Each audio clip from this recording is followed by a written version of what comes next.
Hey guys, it's Epic Underworlds. In today's video, I'll be giving you guys a list of common trading card game design mistakes when making your very own card game. This can be homemade, indie, or an actual professional game. This applies to all aspects of that. So this is going to be split up into more mechanical advice and mechanical mistakes, like the gameplay, and more visual, like what the cards look like.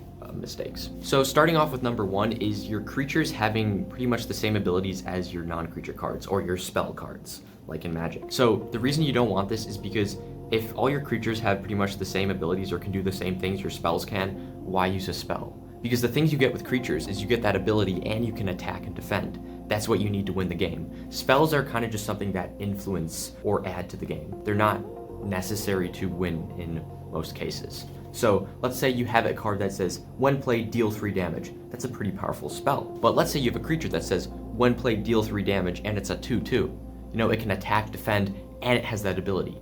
Which one do you think that the player is going to choose to put in their deck? Obviously the creature, because it can win them the game, and it can also do an ability. So make sure that the more powerful abilities are reserved for your spells, because then the players will be more wanting to put those in their deck. So board wipes, very damaging spells, like combo stuff. Make sure that those are more reserved for the non-creature cards. And the creature cards are more stat-based, stat ability-based, and like lesser abilities that you can't get from non-creature cards. Because this was something that happened in one of my old card games, Epic Underworlds 2.0, where pretty much the most powerful spells that would be in one set would basically be turned into creatures the next set, and they would make all those spells irrelevant. Another problem is the one cost problem. There's a fantastic video by someone else in the community. I'll leave a link in the description to that video if you want to go in depth. But the one cost problem essentially is, envision this. So you have a set of 10 pawns that have 10 different abilities. You know, they're cheaper cost, they're all one cost cards that you can only play one resource for, but you can get them out right away.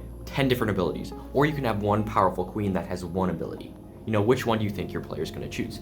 Obviously the 10 pawns, because they can set up more combos, and let's say that same 3 damage spell we were talking about, that 3 damage spell can one-shot that one queen, but it can only one-shot one of those pawns. So you have more pawns, and they can withstand more. You know, they can't just get one-shotted and you lose that giant ability that queen would have given you. If you have a bunch of low-cost or one-cost creatures that all have really good effects, your player's just going to fill them with their deck because they can just spam those out on the board right away.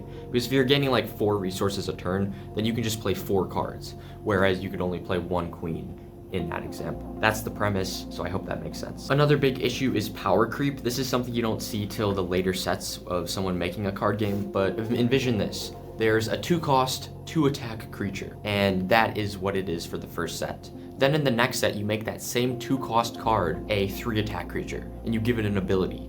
You know, you gotta make sure that the cost indicates that is what the card does, not just, oh, I'm gonna make this same cost better and better and better, and make all the previous cards that costed that same amount worthless, irrelevant. You don't want that to happen. That's power creep. You see this a lot in Magic the Gathering, when a 2-cost card used to maybe give you a 2/2. But, you know, in order to sell more packs and really advance the set, they had to make that 2-cost card more powerful, give it more abilities, until like the card text was just huge and there's so much to look at. You know, that complexifies your game a lot, so I recommend creating some sort of balance sheet. This is what I do. So let's say a card costs 5, I would give it a 5 cost. Or let's say a card had 5 attack, I would give it a 5 cost. Let's say it had an ability like draw 1 card, I give it an extra 2 cost. Make a chart of things like, oh, this ability is worth this much. Dealing damage is this much of a cost gain. And you can determine that based on playtesting. Make sure you playtest, because then you'll understand how much each card should cost. Another big mistake on the mechanical front is not having key terms. I don't mean like keywords as in like ability keywords, I mean key terms.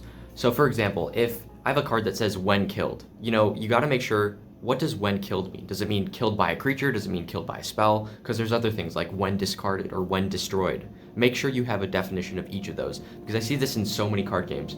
Like there'll be an ability like when discarded, draw a card. And let's say I have that card in play and my opponent kills it. I was like, oh, well, it was just discarded. And he was like, no, I actually killed it. Or no, I actually destroyed it. Like, you gotta make sure that you differentiate those terms, because you can't just have 3 different words mean one term in your game. Another huge one that I've seen a lot of indie TCGs is card draw. Having too many cheap cost card draw. The reason cheap cost card draw is so powerful is because it basically turns like your 60 card deck into a 10 card deck.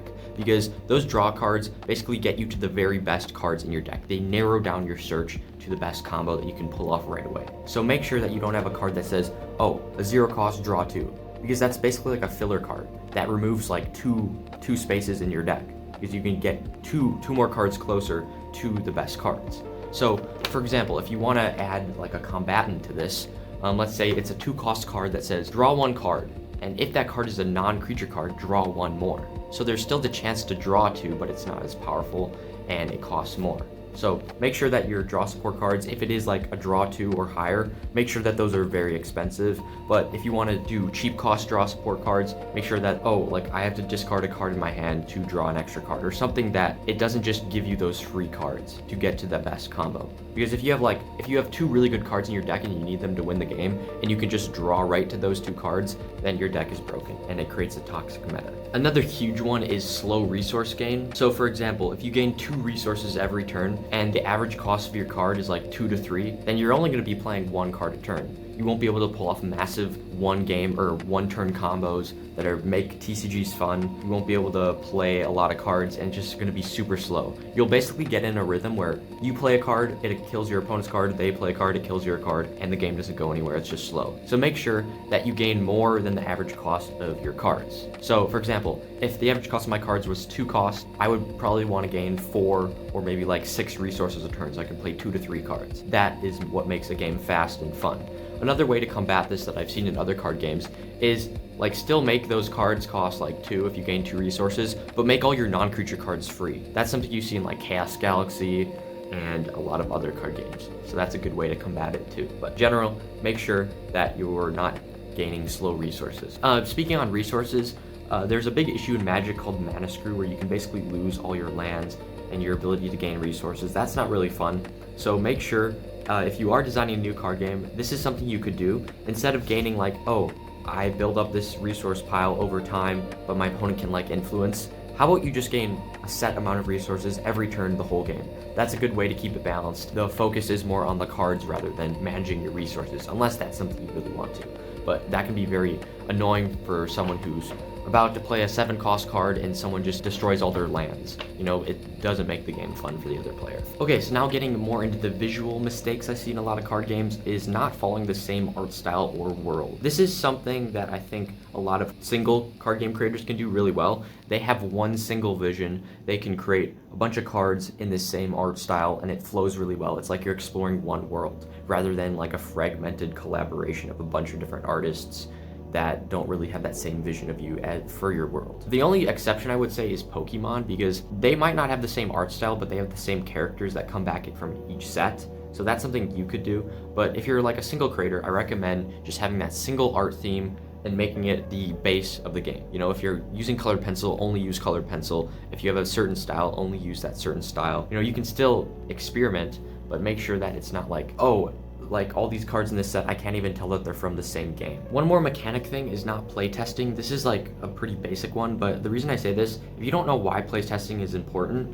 especially for your sets, because starter decks are easy to playtest. You can pretty much balance them like a 1-to-1 win rate. But for sets, like if you're making a 100 card set, those are very difficult to play test. So make sure you make tons of decks, play with tons of friends, so then you don't get the case where you have to ban cards. Because banned cards are so annoying for people to collect because they can't even use them. It makes the card irrelevant and forgotten. And when someone gets it in a pack, especially if it's a rare, they are not happy. So make sure you playtest so you don't get banned cards. Another visual thing is too busy of a background. You know, the cards size are really only that big, and your player's only gonna like glance at it. It's not like they're gonna study it like fine detail, look at it for a long time. They can, but if you're a player playing a card game, you want to be able to see what the card is, and if you got too much going around in your background, especially if the character's detailed, it's just gonna all fit into like a not so much of a clear composition of that card. So make sure you're clear and simple with your card arts.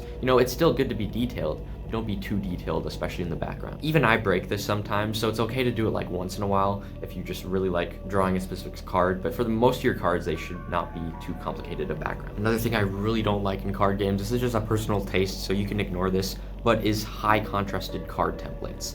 This means like a card template that is super high red or super light blue or super light yellow. I just don't think that looks good, especially if you have like a super light yellow digital template with a hand-drawn, more dull colored pencil art. That just doesn't flow. You want like a 50-50 ratio. So if you're doing a colored pencil main art piece, like for the card, and the template itself isn't like duller as well, then that's not gonna work. I personally like duller templates like grays, cool blues. I think those put the highlight on the card art itself rather than the template, because the main focus of the card is the art. You know, that's why people like that. And then like the secondary thing is what the card does, because like when you're in a game, you want to know what the card does. So make sure that the template isn't too complex, too high in contrast, too colorful, so the player doesn't even know what it is. You know, it should be simple. A good example of this 50-50 ratio I was talking about is my card game Epic Underworlds 2.0. Like the same digital template I had was like the same art style or same color contrast as the art itself. It just flowed really well. And like my new card game, I'm making the colored pencil art. I'm still making the template digital, but I'm putting like colored pencil aspects in the template so it flows together. So like if you have a card game and the card back is digital and the main card is hand-drawn. Another big mistake is creating a basic name for your card game. You see so many card games like Battle Wars or Doodle Wars or Doodle Battles, Doodle Realms. You know, those games are fine, but I generally recommend that you do something more unique. Card names like Chaos Galaxy, Wrath of Kors, Shard TCG, Unleashed TCG, those are all unique names that are distinguishable, that set them apart, that kind of tell a little bit about your game. Not just like, oh, card battles, you know, cards battle. Yeah, obviously, you know, it's a card game. You kind of want to add more of like that flavor of story. Like Chaos Galaxy, his game is set in a galaxy where there's always battles and it's chaos. That makes sense. Wrath of Kors, the main card type in his game is Kors, and it's like the wrath of them, you know, you're fighting for your core. And in Shard TCG, you use shards as the main resource. It fits, you know, make sure your game name fits and that it's unique. But those, I try to compile a list that was more straightforward and not just like basic fluff, like, oh, make a unique card game, or don't do this. You know, that's kind of just basic stuff that I feel like is already out there. I feel like this has not really been talked about much, so I think it could be really helpful to you guys. So thanks for watching, and I'll see you guys in the next one. Bye.